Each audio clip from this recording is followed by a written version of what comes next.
Who on earth would pay £237 for this particular golf club? Because they did, you probably would too.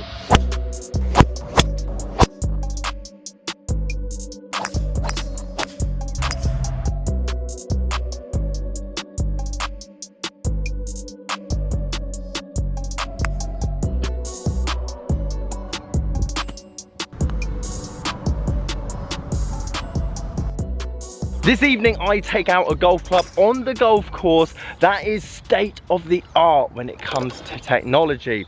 Now what year that was is a completely different matter, but it has a very pretty colourful shaft and it's got something that money can't buy, and that's giving me confidence off the tee. Editing Simon here. The plan was to hole out every single green with these fairway woods, but then I realised my wedge game is trash. Therefore, I haven't got all evening and I've got a wife and kids to get back to. So this is a video idea for the future, but no, this wasn't the first attempt. And yes, this is the last attempt as I was on the next green for about 2 days. Enjoy. Now I have to say, both these clubs that I'm taking out on the golf course are purely to see which one is going to go in my golf bag for the rest of the season, and you will be shocked when you find out how old they are. But that doesn't mean that these things don't rip. These things are going a long way. So how is that possible? How have I got a golf club in the bag that is relatively old compared to everything else on the market, yet I'm hitting it further than any other counterpart that I've had in my hand for near on 5 years? And we throw this word confidence about quite a lot in the game of golf, but a lot of you watching this channel will have one of these golf clubs in the bag. It won't be this one. It might not be as cheap or expensive as your mate's one. However, one thing is certain for all of us golfers, and that's when you take a hold of this particular golf club, nothing is going to go wrong. And no matter if it's 500, 400, 300, 200, 100 pounds, that feeling is priceless. I acquired both of these golf clubs whilst buying a job lot, and I looked at them and I thought, yeah, they look pretty, they look sleek, X, Y, and Z. And then I looked on eBay what they were roughly going for, and to be honest, now next to nothing. So then it got me thinking, what would they have been when they initially came out on the market? And £170 was the figure. And £170 for a fairway wood is quite a lot of money nowadays, let alone when it came out. Therefore, I wanted to do a bit of research. What would £170 15 years ago, back in 2006, be today? And that's how I got to the figure of just over £237 for this particular club. And here's why I'm a massive fan of second-hand golf clubs when you're starting this game, because you can do trial and error with brand new club fits week in, week out, year on year, new brand after new brand, but the money does kind of rack up and potentially you're gonna lose a bit of faith in that method. However, when you buy a wedge for £40, when you buy a hybrid for £50, when you get a hold of a driver that you think might work for 80, and lo and behold, it doesn't. So you put it back on eBay, you put it back on Facebook, and you go again. You tried something, it didn't work, you didn't like it, but you kind of learnt what your taste or swing prefers. And then lo and behold, you come across this treasure of a golf club, the holy grail that doesn't make sense. It's got the wrong shaft, wrong length, potentially wrong loft. However, every time you swing it, it feels balanced, it feels controlled, and you find the middle of the club face. But more importantly, it finds the middle of the fairway. And after hitting a bad shot, you're still in play. One of the clubs that I have here does just that. Now, when it comes to the fairway wood, there's two things that we want it to do. Number one, potentially be a bit straighter than our driver off the tee on those shorter par fours. And number two, potentially be a shot into the green on the longer par fours or even par fives if you're a big hitter. And the fascinating thing and topic I find about all of this is that that fairway wood behind me that I want to stick in the bag, and I'm going to tell you now, it's worth £35. £40 including delivery. Yet 2006, this would have been the all singing, all dancing, and would have cost a fortune to put it in the bag. Yet I'm probably going to get more out of that club there than I would spending £250 on all the latest and greatest fairway woods this year. Why? Because I've tested it out on the golf course. I haven't tested it off TrackMan, I haven't tested it on GC Quad, I haven't tested it in a sim, off a mat, whatever it is. I've tested it out in this bad boy, and it's passed the test because at the moment, after hitting it, it's more consistent off the tee than my driver, which is a big tick in the box for a fairway wood.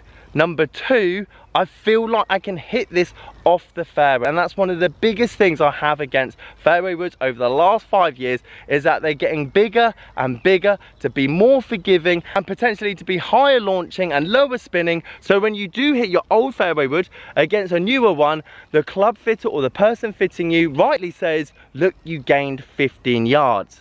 But does that 15 yards really matter if it's taking you 8 shots to hit it, when on average your old one consistently went 15 yards shorter but would have found the fairway more often? So ladies and gents, here are potentially the 2 new additions. I know this one's definitely going in the bag.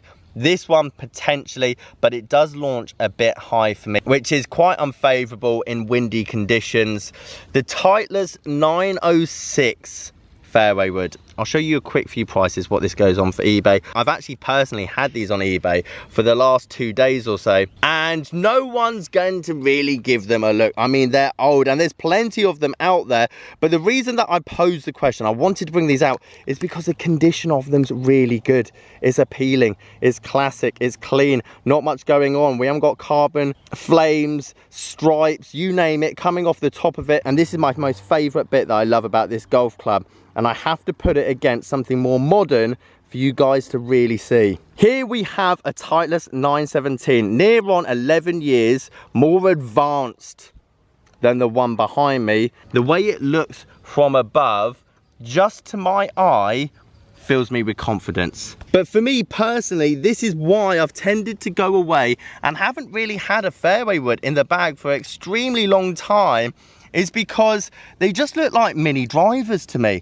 I feel like, what's the point in having one of these when I might as well just hit my driver? I'm just as inconsistent with my driver as I would with a low spinning, high launching fairway wood that, let's be honest, is going to go 290, 300 yards with my swing anyway. Whereas if I had something that's potentially going to be a bit higher spinning, a bit lower launching, yet it's going to give me somewhat more consistency in finding the fairway, then on average, this is going to get me more pars. I'm not going to be in the trees. I'm going to be in the semi-rough.